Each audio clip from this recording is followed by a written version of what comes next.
Activist Agather has been released from Tanzanian custody. She was abducted alongside Kenyan activist Boniface Mwangi while attending the treason trial of opposition leader Tundu Lissu.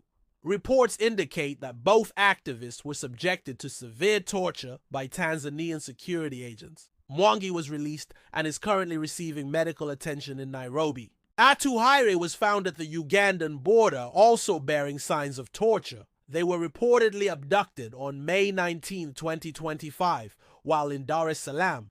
It was confirmed that Agatha, who is the executive director of the Human Rights Awareness and Advocacy Program Uganda, was indeed arrested in Tanzania. This is according to her colleague, who received a phone call from her on May.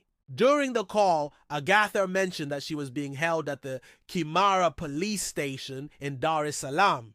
She had traveled to Tanzania to observe the treason trial of the opposition leader Tundu Lissu. On May 22, 2025, the United States, through its embassy in Dar es Salaam, demanded a full probe into the alleged torture of the activists. According to a statement released by the U.S. Embassy, they are deeply troubled by the reported ill treatment. The U.S. government calls for a full investigation of the incident, which will be independent and transparent. It further calls for the immediate release of all those unjustly detained. It is alleged that after the activists were picked up, they were blindfolded and driven around in a car for several hours before being released. The incident has sparked outrage, with many people condemning the Tanzanian government for what they termed as a violation of human rights. The U.S. government's call for accountability underscores the seriousness of these human rights violations and the need for transparency. This isn't an isolated incident. In Kenya, over 80 government critics have reportedly been abducted since June 2024. Many are still missing. On March 5, 2025, AP News reported that rights groups blame state agents for the abductions.